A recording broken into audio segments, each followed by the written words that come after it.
Assalamualaikum warahmatullahi wabarakatuh. Bismillahirrahmanirrahim. Alhamdulillahi rabbil alamin. Wal aqibatu lil muttaqin. Wala udwana illa 'alal zalimin.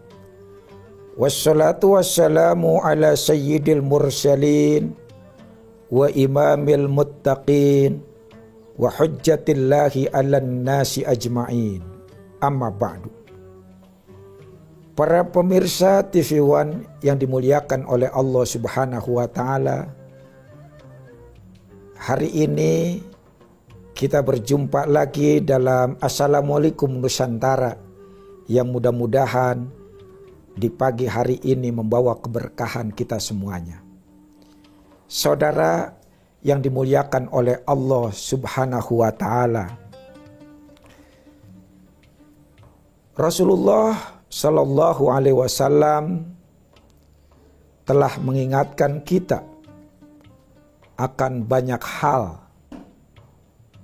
Bahkan Allah Subhanahu wa taala juga mengingatkan kita orang-orang beriman untuk selalu melihat iktibar, pelajaran, dan apapun yang ada di lingkungan kita, yang ada di alam semesta ini. Terlebih lagi saudara, mengenai anggota tubuh kita, wabil khusus panca indera kita yang bernama telinga.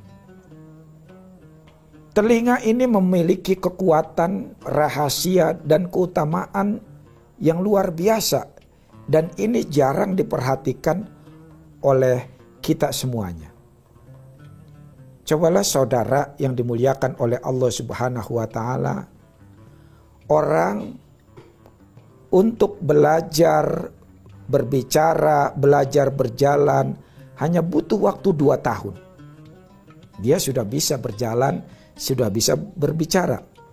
Tapi orang belajar untuk mendengarkan butuh waktu bertahun-tahun, bahkan sampai akhir hayat ada orang yang belum bisa belajar mendengarkan. Mendengar dengan mendengarkan berbeda saudara. Kalau mendengar itu hanya butuh 2 daun telinga. Tapi kalau mendengarkan itu bukan hanya 2 daun telinga, tapi kita butuh hati, jiwa, pikiran, dan yang lainnya. Karena itu saudara sekalian, orang untuk belajar mendengar, bicara, berjalan hanya sebentar. Tapi untuk belajar mendengarkan dia terus bertahun-tahun, bahkan sekali lagi sampai akhir hayat ada orang yang belum bisa belajar mendengarkan. Karena biasanya kalau kita ngobrol kelihatannya kita diam mendengarkan, tapi sesungguhnya kita sedang menunggu orang itu berhenti, langsung kita sambut omongannya. Jadi kalau ngobrol itu sesungguhnya kita lagi lomba berbicara, main dulu-duluan berbicara, bukan lomba mendengarkan. Karena kita lebih suka didengarkan ketimbang mendengarkan. Saudara yang dimuliakan oleh Allah Subhanahu wa taala, karena itu Allah berikan karunia telinga dan kemampuan mendengar. Ini harus kita betul-betul manfaatkan. Orang yang digunakan atau mempergunakan pendengarannya dijanjikan oleh Allah mendapat banyak hikmah dan pelajaran di dalamnya. Lihat saudara, di dalam surat Qaf ayat 37 Allah berfirman, ya, inna fi dzalika ladzikra liman kana lahu qalbun aw alqas sam'a wa huwa syahid. Dan sesungguhnya terdapat pelajaran hikmah bagi orang yang memiliki hati dan menggunakan pendengarannya dengan baik dan dia menyaksikan. Jadi orang yang menggunakan pendengarannya dengan baik dijanjikan banyak mendapat hikmah dan pelajaran dari Allah Subhanahu wa taala. Karena itu saudara, ketika orang duduk di majelis ilmu, dia keluar dari majelis ilmu beda-beda dapat hikmahnya. Tergantung bagaimana dia menggunakan pendengarannya. Ada orang yang keluar dari majelis ilmu full dapat hikmahnya. Ada yang cuma separuh, ada yang 20%, bahkan ada yang nggak dapat sama sekali dia keluar dari majelis ilmu hikmahnya. Kenapa? Karena tergantung bagaimana dia benar-benar menggunakan pendengarannya. Karena itu saudara yang dimuliakan oleh Allah Subhanahu wa Ta'ala, kalau mendengar kita hanya butuh dua daun telinga. Jadi kalau cuma mendengar biasanya masuk kuping kanan, keluar kuping kanan lagi. Kalau dia keluar kuping kiri masih lewatin otak, masih bisa ada yang nyangkut.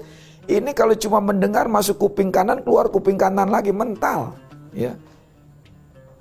Maka sekali lagi, kalau dia benar-benar memanfaatkan dan menggunakan pendengarannya, dia dijanjikan hikmah dan banyak memperoleh pelajaran dari Allah Subhanahu wa Ta'ala. Saudara yang dimuliakan oleh Allah Subhanahu wa Ta'ala, para pemirsa TV One di mana saja Anda berada. Apa sih rahasia telinga dan kekuatan mendengarkan? Coba kita lihat. Ya. Pertama kali yang diaktifkan oleh Allah ketika bayi dilahirkan itu adalah pendengarannya. Wallahu akhrajakum min butuni ummahatikum la ta'lamuna syai'a inna sam'a wal absara wal af'idah la'al in wa ja'ala lakumus sam'a wal absara wal af'idah la'allakum tashkurun.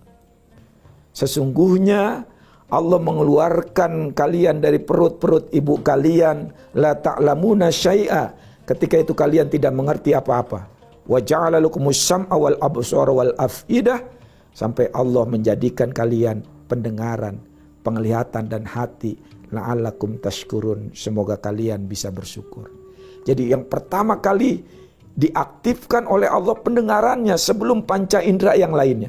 Itulah makanya bayi ketika dilahirkan kita diperintahkan untuk orang tua mengazankan dan mengiqomahkan. Kenapa? Karena bayi lebih respon suara. Karena yang pertama kali diaktifkan, difungsikan oleh Allah pendengaran. Sehingga bayi lebih respon suara. Kenapa kita nggak perlihatkan Al-Quran saja, kan sama-sama nggak mengerti? Karena yang pertama kali diaktifkan oleh Allah di antara panca indera manusia begitu dilahirkan adalah pendengaran. Supaya ketika lahir dia pendengarannya aktif, maka pertama kali yang dia dengar adalah kalimat-kalimat ilahiyah, kalimat-kalimat tauhid. Allahu Akbar.